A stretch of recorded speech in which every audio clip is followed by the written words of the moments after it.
What we're trying to get America to do is one simple concept: trust God again. And here's the reason it's important to the country.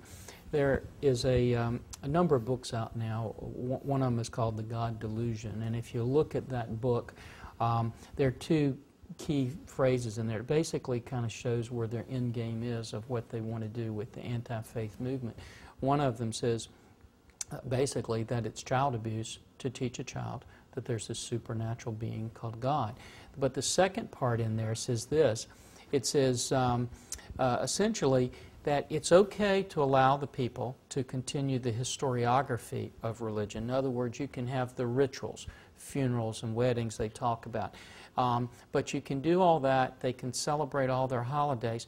Just don't believe in God Himself, that the supernatural being exists. I think that's the juxtaposition that the country is in today. We want to say to the country, you can go down this path, which is just to make it history and ritual, or we can do what the Founding Fathers did, which is trust God again.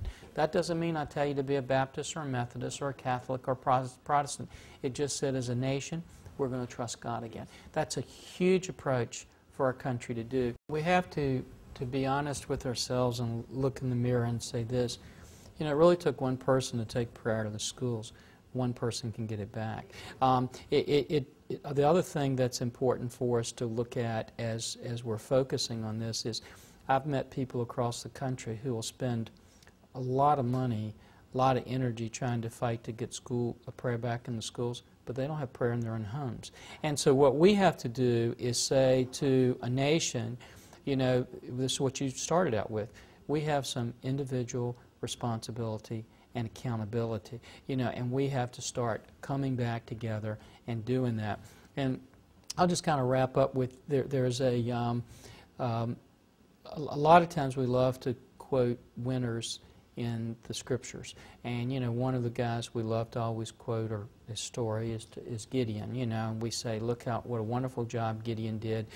He came from 300 people down to defeat this massive array of enemies that were surrounding him. But oftentimes we stop there and we don't read the next few chapters. And in the next few chapters, it shows what happened after Gideon died and after his children were dead. He had 70 children and a lot of children. He was very busy. One of them was a fellow by the name of Abimelech, who was the child of a concubine. But Abimelech was a terrible leader. And Abimelech went to his mother's side of the family and basically said, look, give me the money, let me be the leader because I'll look out for you. And they did. And he did what any bad leader would do. He brought corrupt people to work with him. He spent themselves into oblivion. But then he attacked Gideon's other children and killed all but one. And that one gave a great speech. And the speech went like this. He said, the trees came to look for a leader. And they went to the olive tree. And they asked the olive tree to be their leader. And the olive tree looked at him and said, I have all this wonderful oil that men worship gods with, and they love me for it. I can't give this up to go sway over the trees. Go find another leader. So they went to the fig tree, and the fig tree said, I've got all this fatness from the figs that I have. Men love it. They love me for it. I can't give this up to go sway over the trees. Go get another leader. And so they went to the vine, and the vine said, I make all this wonderful wine that makes men happy. I can't give that up to go sway over the trees. Go find another leader. And they went to the bramble bush, and the bramble bush said, sure, I'll be your leader. Well, today, we've got to look people in the eye and say, are you the olive tree, the fig tree, or the vine? You know, because if you are, you're going to get the bramble bush. And that's who's going to be your leader. And it's time, I think, for Americans all over the country to start standing up and saying, we'll be the leaders. You know, and we have to be leaders in every facet of our lives, in our homes, in our schools, in our local governments, in our state governments, in our federal governments, but also to look in the mirror and say, it's our responsibility, you know, and we've got to get on our knees and pray.